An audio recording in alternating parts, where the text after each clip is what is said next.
Hello and welcome to Healthy Moments, where I digest the health news so you don't have to. This weekend is going to be my first annual gingerbread party. This is where all the kids and all my friends are coming over, and we're going to decorate gingerbread houses and make gingerbread cookies and all that fun stuff. Is that something you do with your family? Go ahead and send me a picture or some videos of you guys doing your family events on my Facebook fan page. The first article this week is from ABC News, and it's called Psychotropic Drugs. What are they?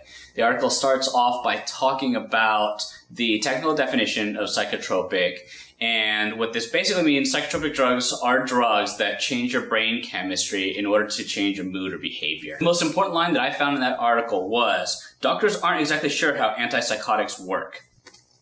So imagine going to buy a car, and the car salesman says that the engineers don't know how it works. So if it breaks down, they just hope they can fix it. Regardless, it's going to cost you a whole lot of money. This doesn't fly in any other business or field of expertise of anything. Why would you let someone mess with your brain if they don't even know how the tools work? The article goes on and it talks about how antipsychotics have evolved over the years and how they have less side effects and so on and so forth.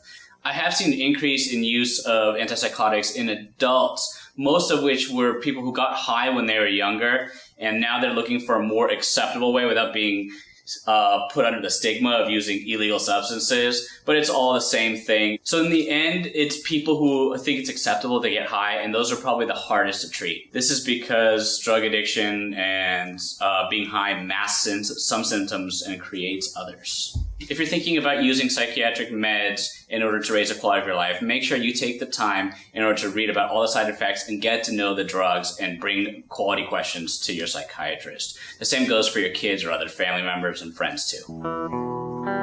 The next article is also from ABC News, and it's called "Man Dies from Severe Nosebleed." A 47-year-old man in the UK was taking a walk with one of his friends when he started to get a nosebleed. It got bad enough where they had to go and get medical treatment. The doctor told him to go home and ice it, and a few hours later he died. It turned out that the blood had caused blockages in his airways, and he suffocated to death. Note to self, there's plenty of bad news out there, and there's plenty of health news. Don't talk about death unless it's really relevant or if it's going to change people's lives. Yahoo News had an article this week about a study that suggests that Prozac can be used to help autistic adults with their obsessive-compulsive symptoms. The study showed that half of the group that was given the actual Prozac medication had a reduction of repetitive obsessive-compulsive behavior over the course of 3 months.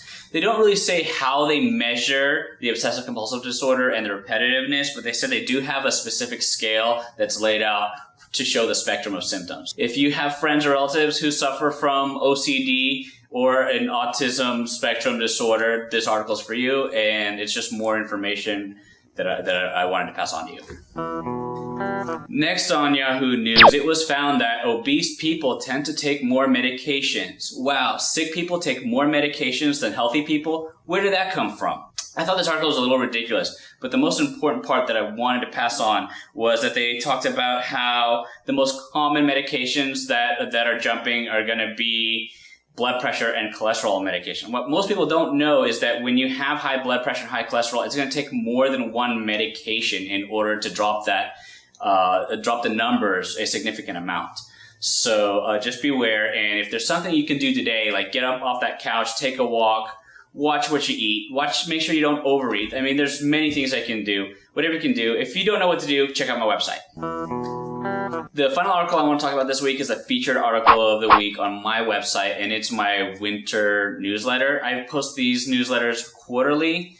These newsletters are meant to let all you know what's going on in my company, because I am quickly expanding into all sorts of different retail and other developmental stuff. And so I let you know if I had to abandon a project, where my successes are, where my failures were, and everything that's going on that I really don't have time to talk about through Facebook or other social media, or just through my videos.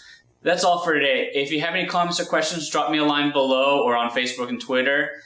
And also don't forget to subscribe. Have a nice day, and I'll see you next time.